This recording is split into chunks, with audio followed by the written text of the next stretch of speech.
Much that I can say to follow what Ed said. You know, we live in a country where the media talks about a lot of stuff, but often not the most important issues facing working families, that we don't have the kinds of discussion that we should. But Ed just said, I think, everything that has to be said. And that is the question that we are going to ask ourselves is, how does it happen that in this country over the last 30, 40 years we have seen the decline of the middle class, which has once been the envy of the entire world? Why is it that people are working longer hours for lower wages? Why do we have 47 million people living in poverty? Why is it that 58% of all new income generated today, 58% is going to the top 1%? Why is it that over the last many years we have lost millions and millions of good-paying, middle-class jobs as corporations shut down in Pennsylvania and in the United States of America and move to low-wage countries abroad? What this campaign is about, and I thank Ed and all of the people behind me for their support, is to create a government which stands up for working people and not just the 1%. Let me give you one example. Right now, the CWA, Ed's union, is in very bitter negotiations with Verizon. Verizon wants to take American jobs, call center jobs, out of this country and bring them abroad where people will be paid pennies an hour. That is unacceptable. That is part of the long-term greed that we are seeing on the part of corporate America. And I say to Verizon, you know what, do the right thing. Why don't you hire and why don't you retain people right here in the United States of America? Why don't you pay them decent wages rather than ship good-paying jobs abroad? And I would also point out, when we talk about corporate greed, from 2008 to 2013, this very same Verizon Corporation made over $42 billion in combined profits. But because of tax loopholes, not only did Verizon pay nothing in federal income taxes, it actually received a tax rebate of $732 million from the IRS. It actually got money back from the federal government, and over that period of time, 2008 to 2013, did not pay a nickel in taxes. So after ripping off the taxpayers of this country, then they go to the workers here on the East Coast, and they say, no, we're not going to keep you on call center jobs, we're going to send your jobs abroad. As I have been saying throughout this campaign, and I think millions of people are saying it with me, enough is enough. We're going to have to deal with this corporate greed. We're more concerned about compensation packages for their CEOs than they are about the needs of hardworking people who want nothing more than to be able to live in dignity and security and bring their kids up in a decent way.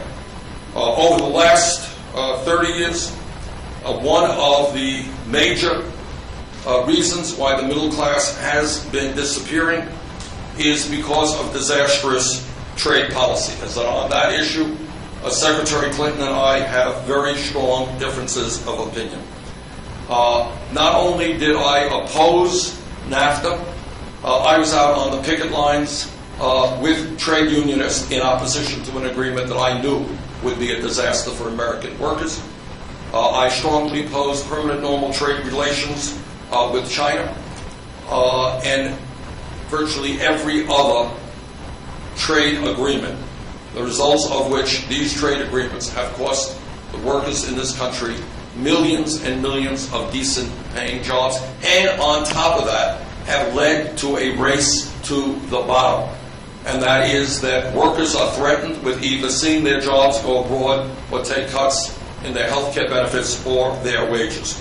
Secretary Clinton has supported virtually every one of these trade agreements. I have opposed them. And then just recently, as all of you know, we have the Panamanian Free Trade Agreement, and there's been a lot of discussion on that in the last few days. And what the Panamanian Free Trade Agreement did is enable large corporations and the wealthiest people, not just in this country, but around the world, to participate in massive tax avoidance schemes. As a result of the release of the so-called Panama Papers, We now know that more than 214,000 entities throughout the world have been using a law firm in Panama to avoid paying taxes. I was on the floor of the United States Senate in opposition to the Panama Free Trade Agreement for precisely that reason. Panama is a very, very tiny country. Very hard to argue that they will have in the trade agreement any major impact on jobs in the United States. Very hard to make that argument. But what I was concerned about then, and what turned out to be true, is that that trade agreement will give large corporations in this country, and in fact corporations around the world, a capability of avoiding paying taxes to their own governments. So let me conclude. If there is one theme that is running throughout our campaign, is that we have got to create an economy that works for all of our people, not just the 1%. That means raising the minimum wage to $15 an hour. It means pay equity for women workers. It means rebuilding our crumbling infrastructure, that's our water systems, our wastewater plants, roads, bridges, creating 13 million decent paying jobs. It means fundamental changes in our trade policies so that Verizon and other corporations are not throwing American workers out on the street and moving abroad. On those issues, Secretary Clinton and I, over the years, have had very, very strong disagreements. And I think history and the reality of today prove that my position, the position of these people behind me, the position of the trade union movement, has been the right position. So. Senator, on your remarks last night, you suggested that Hillary Clinton had asserted that you were qualified for the office of president. It's our reporting that the campaign put out that they wanted to disqualify in the run-up to New York, which is not quite the same thing. Well, first of all, I'm happy to answer that. But what I would like to do, rather than getting into the usual campaign gossip, I'd like to talk about why the middle class is in decline. Okay, can I ask you sure. an AFL-CIO question? Yeah. Yes. Yeah, absolutely. The AFL-CIO has essentially been the state of Pennsylvania decided to remain neutral right now, given the fact that you have such an extensive record on the stump of opposing trade agreements that you say hurt American workers. Why do you think that is? Well, you can ask these guys, they're with me. Well, what do you think? I think we have the rank and file. No question that if you look at polling, I think if you look at some of the exit polls after people vote, we have the support of the rank and file of the trade union movement. We have the support of a number of very great unions out there. We got the American Postal Workers Union, the CWA, UAW, absolutely.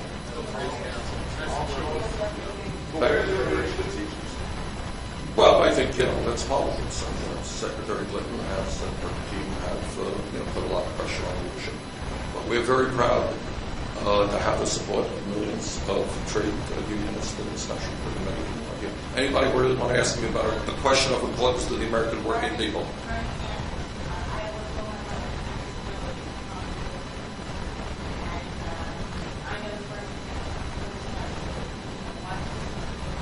That's simple.